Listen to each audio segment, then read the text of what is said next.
Friend Request Part 2. A short story by Maud Sting. Ray's heart was racing when he pulled up at the vacant lot next to the gasoline station. Jonathan had said that he'd be wearing a green shirt and black shorts. And true enough, there he was, looking around, probably wondering if his date would stand him up. In his last text message, he asked Ray what type of car he was driving, and Ray didn't text back. Ray observed the young man for a moment.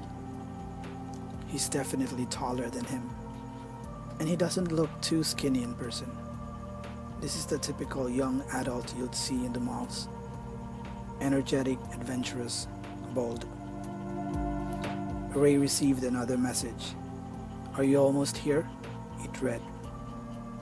Ray wanted to text back, but he thought that it would be pointless. So he manned up, got out of his car, and walked slowly towards Jonathan. "Jonathan?" he said in a rather solid voice, trying to mask his anxiety. Jonathan turned around, smiling radiantly. Ray tried to observe Jonathan's reactions. He's pretty sure his expression would change the moment he gets a closer look at him. He knows the game all too well. If he'd get rejected this time, this wouldn't be the first. This would be the 14th, to be exact. He kept his eyes on Jonathan's cheeks. The moment his cheekbones drop, that's the cue that he should leave. But he was wrong. He was puzzled. "Great to finally meet you, Ray," Jonathan said as he pulled Ray to a tight but quick hug. Ray stared at Jonathan for a long time before he finally said how happy he was as well to finally meet the young man. This young man, indeed, is something else. The first few moments in the car was the worst. Total silence. It was like Ray was driving all alone after a long, tiring night at work. "Hey, I forgot about the gas," Jonathan broke the silence. "Oh, don't worry about it," Ray assured him. "I still have enough for the drive back." "Oh, all right. Let's just grab some midnight snacks later, okay?" Jonathan suggested. Ray nodded. Snacks later? A lot of things can happen in an hour or two. What makes him so sure that eating together would still be okay later? Ray kept his eyes on the road. He answered Jonathan's questions with nods, head shakes, and simple smiles. Ray sat down on a picnic table overlooking the great big city. The view from up here is fantastic. Romantic, others would say. It's a good thing he brought his jacket. The cold is unbearable. A few moments later, Jonathan arrived with 2 bags of chips and a huge glass of Coke. "Cheese or barbecue?" Jonathan asked. "Barbecue," Ray answered. "Excellent," Jonathan smiled. "By the way, they ran out of regular cups, so I got a huge cup and 2 straws. Would that be okay?" Jonathan asked. Ray found this a little weird, but he also found himself nodding and saying, "Of course." Jonathan excused himself to go to the bathroom. This was his 4th trip. As Jonathan walked away, Ray studied his shape and form.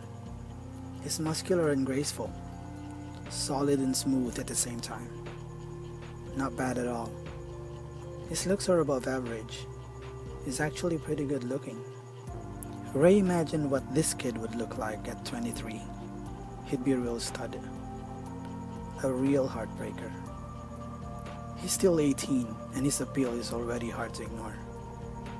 He's a maritime student too, the one thing that appealed most to Ray. In the evening, he works at a coffee shop. "This was one of the best decisions ever," Jonathan exclaimed. "What are you talking about?" Ray answered. Actually, he really wasn't sure what Jonathan was talking about. He was so focused on his own thoughts that he never noticed that the young man was already sitting in front of him. "Coming up here? I'm glad you said yes. I'd been wanting to come up here, but I couldn't convince anybody to come with me. So, thank you. It's another item off my bucket list," he said.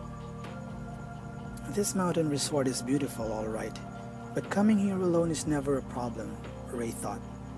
"It's just one hobble ride away from the city." Jonathan and Ray talked for 3 more hours before they finally decided to drive back down to the city. "Burger King or Shakey's?" Jonathan asked. "Jollibee," Ray answered. Jonathan grinned. Ray giggled. They finally called it a night at exactly 2:30 a.m. After finishing 2 cheeseburgers each, that is. As the car pulled up at the empty lot beside the gas station where they first met, Jonathan told Ray just how fantastic his evening was. "Let's do this again, okay?" Jonathan suggested. Ray nodded and smiled. "Accept my friend request," Jonathan added. He was grinning. "I will, I promise," Ray answered. "All right, cool," Jonathan finally said. As he prepared to step out of the car, Jonathan placed his left hand on Ray's right arm. "Man, I really had a great time," Jonathan said. "You seemed genuinely serious." And before Ray could answer, Jonathan leaned close and kissed him lightly on the lips. This was Ray's first kiss in 6 years.